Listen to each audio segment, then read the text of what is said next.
In the 7th century, the night sky was defined by what the naked eye could see.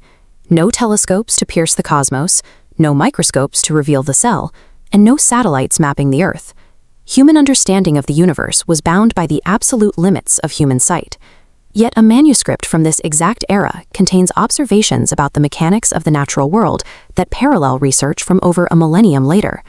The text offers specific descriptions regarding the formation of the human embryo and the internal structure of oceans, the geology of mountains, and the foundational role of water in all living things. We are left to determine if these descriptions are coincidental metaphors or if they represent a profound anomaly in the timeline of human knowledge. For most of history, the dominant scientific belief was that the universe was static and unmoving. It was only in the 20th century that cosmology confirmed galaxies are moving away from each other and space itself is stretching. This diagram illustrates that expanding grid, a concept found in Surah Ad-Dariyat, which states that the heavens were constructed with strength and are continually expanding. In geology, this cross-section shows the discovery that mountains possess deep tectonic roots. This vertical underground structure anchoring the plate reflects the ancient description of mountains as pegs used to stabilize the Earth. These macro-level descriptions mean that 7th century scripture describes physical realities that modern researchers only confirmed through advanced telescopes and geological surveys. The parallels continue in the Earth's oceans. In several locations, massive bodies of water meet without immediately blending into one another. Oceanographers identify these boundaries as haloclines. They are physical barriers created by differences in salinity, density, and temperature between different seas. The Quran records this phenomenon, stating that a barrier exists between two seas that prevents them from crossing one another. Scaling down to the biological level, modern biology recognizes a foundational rule. Water is the essential requirement for the composition of every living organism.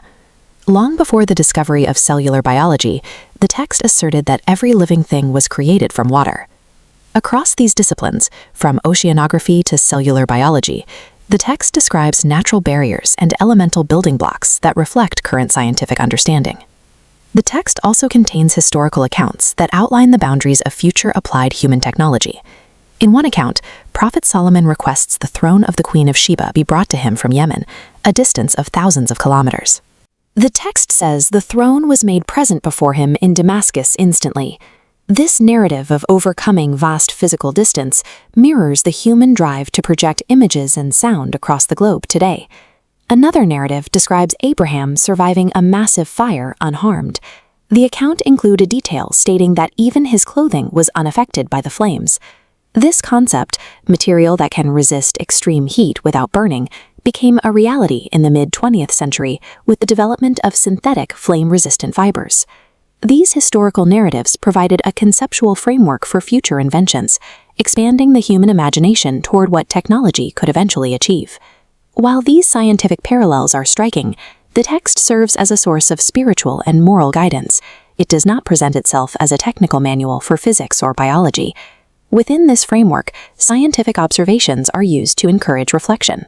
They act as tools, inviting the reader to examine the world through a lens of purpose.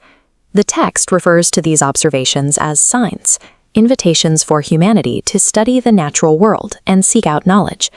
This profound approach allows the ancient text to continuously engage philosophers, skeptics, and scientists across 14 centuries of human history.